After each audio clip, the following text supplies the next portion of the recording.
right, everybody. Welcome, welcome, welcome. Thank you so much for showing up today. And we are here to deliver you lots of information to help you be better at doing your investment property business. Today, this is what we're going to be talking about. The COVID Tenant Relief Act of 2020, also known as CITRA. And what is it? Well, the things we're going to be covering today are what is it, and what do I need to know as a landlord? What are the new notice requirements? Because there are a few. There's one that's really important that you want to start delivering almost immediately. You want to know about the declaration of COVID-19 related financial distress. This is something that your tenants are going to be giving to you. You're going to need to know about the 15-day notice requirements. Also, how CITRA protections vary by due date. There's some key due dates that are coming up at the end of this year and the beginning of next year that you're going to want to know about. There's new rules for other evictions as they pertain to AB 1482, blast from the past. Which is rent control, for anyone who doesn't know. Shout out to AB 1482. What about local eviction legislation? That's something you're going to want to know, how this new Tenant Relief Act of 2020 pertains to your local legislation. The small claims court expansion. This is actually really good news for landlords, but you're going to want to know about that. And the enhanced penalties for landlords. That's always fun to listen to. So we want to know, we're going to be giving you a lot of information today. You are going to get the link to this recording when it's done, so you can go back and visit at any time. And at the end, we're going to give you the summary of basically the what do you need to know of everything we're talking about today. Of course, we will be taking questions. All right. So what is CITRA? So CITRA is the COVID Tenant Relief Act of 2020, also known as AB 3088, which passed legislature and went into immediate effect on August 31st, 2020. This new bill includes provisions of law intended to assist homeowners and renters who are struggling financially as a result of the COVID-19 pandemic. So I will say this question is coming to us a lot from homeowners. What relief acts have been passed for homeowners? And the answer is there haven't really been any. There's the one Mortgage Forbearance Act, which means you can't get foreclosed on if you're a mom and pop landlord. I believe it's if you own 4 units or under. So that's most of our clients. But that just means you can't get foreclosed on. There's some bills that have been getting kicked around about tax relief. None of that has passed yet. So as of today, 3088 is it. All right, let's move on. There are a few rules in the game. Nice slide. Yeah, thanks. New rules for you to know. Now this goes back to all the different eviction, different rules in different counties and things that have been thrown around. So these are the new rules that apply for California. There's essentially 5 key components. There are new protections from eviction for non-payment for COVID-affected renters. There is the extension of just cause eviction rules through January of 2021. That's an important date, so mark that on your calendar. Expansion of small claims court jurisdiction for COVID-19 deaths. This is good news for landlords, and we're going to get into that. You're going to want to know what that means for you and how you can utilize it to your advantage or leverage that. There are limited guardrails on local eviction moratorium. This is sort of adding a little bit more of uniformity to the COVID-19 eviction moratorium rules that we've been, dealing with pretty much since the beginning of March. And new penalties for illegal lockouts. So that's just something that we don't really deal with a whole lot with our current client base. But if you think about it, like if you're a landlord in Texas and your tenant doesn't pay rent, you literally can kick their stuff to the curb. So if you're in California, you can't go acting like Texas. That's going to be our takeaway from that one. But we'll get there. This is just the overview, and now we're going to go into the individual elements. Okay, so you have to serve a special notice. And I'm just going to let Barrett sort of run with this. Why don't you start it off? So this first notice, can everybody hear me? Yes. Yeah.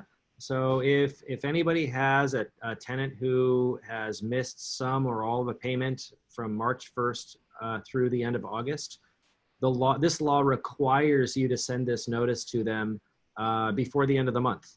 And so it's not a notice to pay rent or quit. It's not anything that requires the tenant to respond. It's an informational notice that the law imposes an obligation on the landlord to provide to the tenant. And it basically says, hey, if you do receive a notice to pay rent, you really need to pay attention to it, and it provides some detail there. But but yeah, what's really important is the law says shall, and it applies to, you know, millions of landlords here in California. And unfortunately, I'll bet a whole lot of them aren't even going to find out about this law until it's too late. But here, fortunately, you're listening to this program, and you know about it.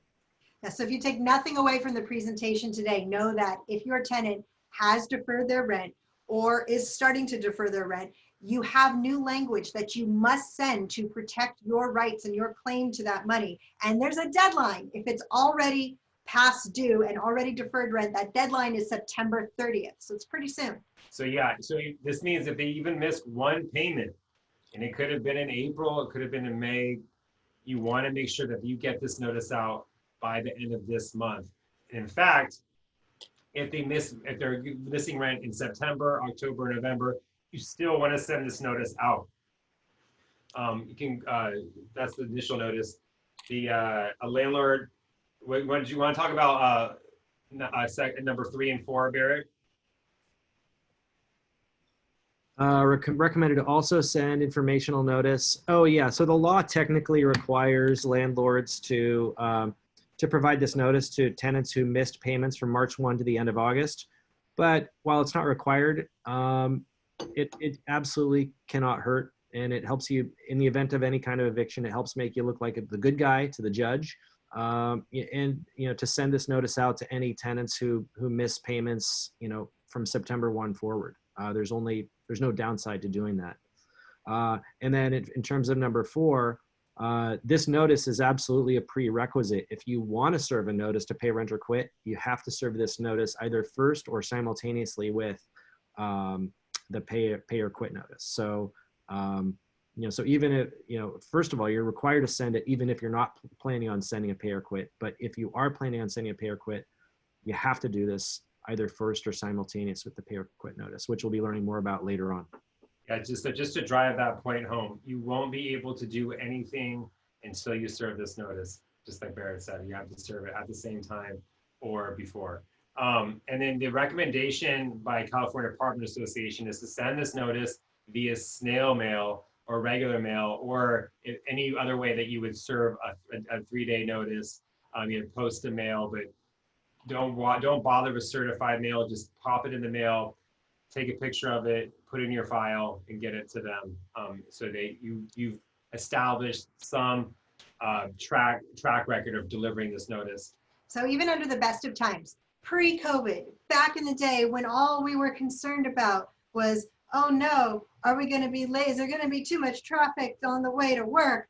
Oh, whoa, that we could have those problems again. Yeah. Even in a best case scenario, if you were going down the eviction path with your tenants, if you were talking to us, we would always be advising you to consult an attorney. So especially now, one of your main takeaways from today should be, if you are dipping into that path and you're thinking you may be heading down the path toward being able to evict your tenant, it is time to consult an attorney, because you do need to make sure all these steps are followed correctly to the T. Because what can happen is you can get to the 99-yard line, like the football reference there, Yeah, and then your UD gets kicked out of court because you didn't follow the steps, and you've wasted all this time, and then courts close again, and you don't want to be there. Exactly. And just one point that I got from or gleaned from the apartment association is that the following payments also apply to the requirements. So they include rent, missed rent payments, missed utility payments, missed parking fees, missed pet rent, and damage charges. You're going to need to serve a notice for all of this money that's been deferred or has not been paid,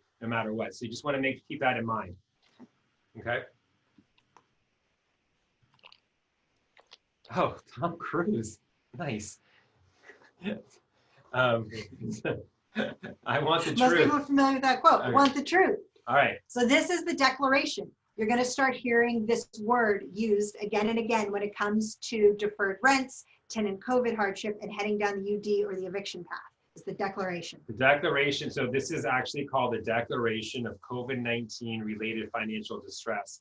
This is a statement made under penalty of perjury by your resident that they are unable to pay rent because they have experienced any of the following: loss of income caused by the COVID-19 pandemic, increase of out-of-pocket expenses directly related to performing essential work, increased expenses directly related to the health impact of the COVID-19 pandemic, responsibilities to care for a child or elderly, disabled, or sick family member, increased costs for any of the above, child care, elderly, disabled, or sick family member.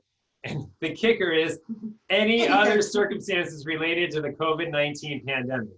So this is again, Barry, you can dive into this, but this is a notice that the tenants are a statement made under the penalty of perjury, right? So they can't lie. Right. So yeah, another just kind of takeaway for you landlords out there is that there's no more 3-day notice to pay rent or quit right now. It's a 15-day notice. So get that in your head. Okay. And not only that, but the 15 days do not include weekends or holidays. So it ends up being pretty much a 3-week or so notice to pay rent or quit.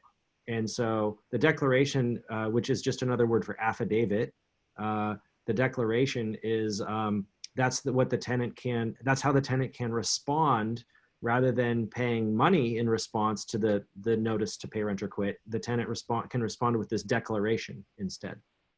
In the meantime, I hope to see you next week, but stay safe, stay healthy, be positive, and test negative. We'll see you guys. Take care. Bye, everyone. Bye.